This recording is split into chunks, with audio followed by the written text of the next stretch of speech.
الحمدللہ رب العالمین، الصلاۃ والسلام علی سید الانبیاء والمرسلین، اما بعد فاعوذ باللہ من الشیطان الرجیم، بسم اللہ الرحمن الرحیم۔ السلام علیکم ناظرین، مجھے امید ہے آپ سب لوگ ٹھیک ہوں گے، خیریت سے ہوں گے۔ آسان عملیات میں آپ سب کو میں خوش آمدید کہتی ہوں۔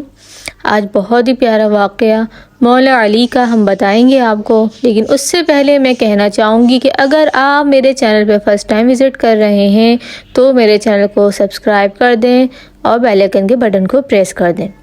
ویڈیو کو بالکل بھی اسکپ مت کریے گا، آخر تک سنیے گا تاکہ آپ کو واقعہ مکمل طور پہ پتہ چل سکے۔ گھر میں اکیلا سونے سے مولا علی رضی اللہ تعالیٰ عنہ نے کیوں منع فرمایا ہے؟ گھر میں اکیلا سونے سے کیا ہوتا ہے؟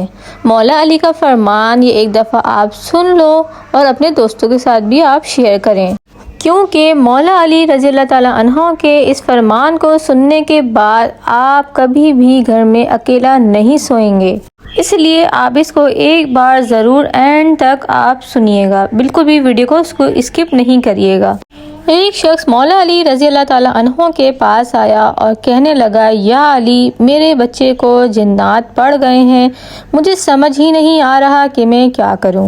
اس شخص کی بات سن کر مولا علی رضی اللہ تعالیٰ عنہ نے فرمایا کہ کیا اے شخص، تیرا بیٹا گھر کے اندر اکیلا تو نہیں سوتا؟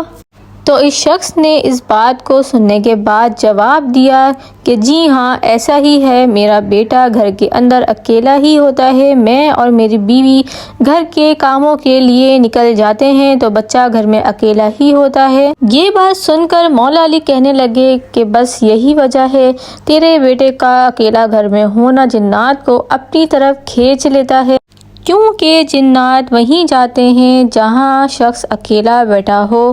تو اس بات کو جو ہے آپ نے بہت خیال رکھنا ہے، اپنے فیملی کے ساتھ، اپنے دوستوں کے ساتھ شیئر کریں تاکہ وہ ان سب چیزوں سے محفوظ رہ سکیں۔ یہ واقعہ آپ بھی پراپر سنیں اور سب کے ساتھ شیئر کریں تاکہ ہر کوئی اس بات سے محفوظ رہ سکے۔